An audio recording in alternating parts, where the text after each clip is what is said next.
Friends இது வந்துட்டு நம்ம ஃப்ரீ ஃப்ளைட்டுக்கு பறக்கக்கூடிய நாள். நம்ம வந்துட்டு பார்த்தீங்கன்னா அதே மாதிரி ஜன்னல் டோர்ஸ் எல்லாம் லாக் பண்ணிக்கோங்க, மேலே ஃபேன் ஆஃப் பண்ணிக்கோங்க. ஃபுட்டை வந்து கையில் எடுத்துக்கோங்க.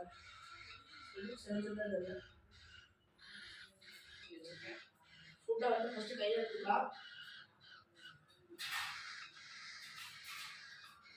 ஓப்பன் பண்ணி எடுத்துக்கேன். கொஞ்சம் நல்லாவே கேஞ்சு வந்து தூரம் வந்துட்டீங்கன்னா அதுவாக ஆள் பார்த்துக்கிங்களா ஆட்டோமேட்டிக்காக எங்களுக்கு வந்துச்சு. நான் விசில் அடிக்கல. யார் அதை கொண்டு தெரிஞ்சுக்கணும். அப்போ ஃப்ரீ ஃப்ளைட்டுக்கு இன்னைக்கு ஃப்ரீ ஃப்ளைட்டுக்கு எப்படி பார்க்கணும்னா இப்போ பாருங்கள்.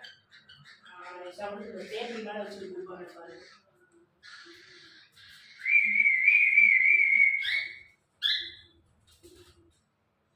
ஆனால் வந்து கரெக்டாக வந்துட்டு மண்டேல உட்காந்துச்சு. ஆனால் மண்டேலாம் வந்துட்டு மோஸ்ட் ஆஃப் த வேர்டு வந்துட்டு டேர்ம் பண்ணும்போது மண்டே தான் உட்காந்து. ஏன்னா முன்னாடி ஆஃப்ரிக்கன் போர்டு பார்த்துட்டீங்க, அதுவும் மண்டே தான் உட்காந்து நல்லா டேர்மாக இருந்துருக்கும். அப்புறம் இன்னொரு ஸ்டெப் என்னென்னு பார்த்துட்டிங்கன்னா இந்த வச்சா எந்த போர்டும் இங்கே விடாது, இந்த விங்ஸை வந்துட்டு விடாது. அதனால் என்ன பண்ணுவாங்க இந்த மாதிரி நல்லா இந்த மாதிரி இன்னொரு பார்த்துக்கலாம். இந்த மாதிரி வந்துட்டு வச்சுக்கோங்க. கரெக்டாக இந்த மாதிரி வந்து வச்சுக்கிட்டிங்கன்னா ஈஸியாக இருக்கும். இப்போ பாருங்கள், நான் பார்க்க காமிக்கிறேன். அது ரிட்டன் கைக்கு வருதா இல்லையான்னு பாருங்கள். சிறஞ்ச ஒட்டி கையில் எடுத்துக்கலாம்.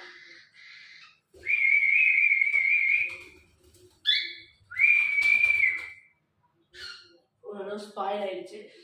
நெக்ஸ்ட் டைம் இதே மாதிரி ட்ரை பண்ணலாம்.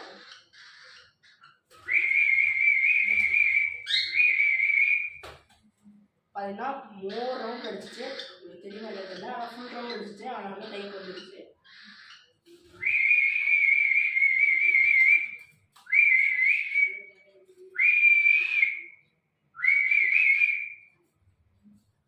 ஜன்னலை ஹேண்ட் அடிச்சு போய் அதில் தான் சொல்கிறேன், ஜன்னலை சரிக்கணும். அந்த கேப்பில் சர்ன்னு கூட்டிட்டு போயிடுச்சுன்னா சிக்கும் வேஸ்ட்டாக டெத் ஆகிடும். நம்ம கைக்கு வெளியே கூப்பிட்டா வரது ரிஸ்க்கு.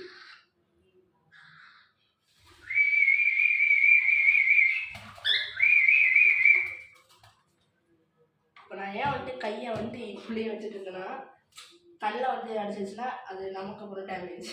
அதனால நல்லா பழகிடுச்சுன்னா அது பிரச்சனை இல்லை, மூஞ்சில் வந்து உட்காராது. வாங்க நம்ம மறுபடியும் ட்ரை பண்ணலாம்.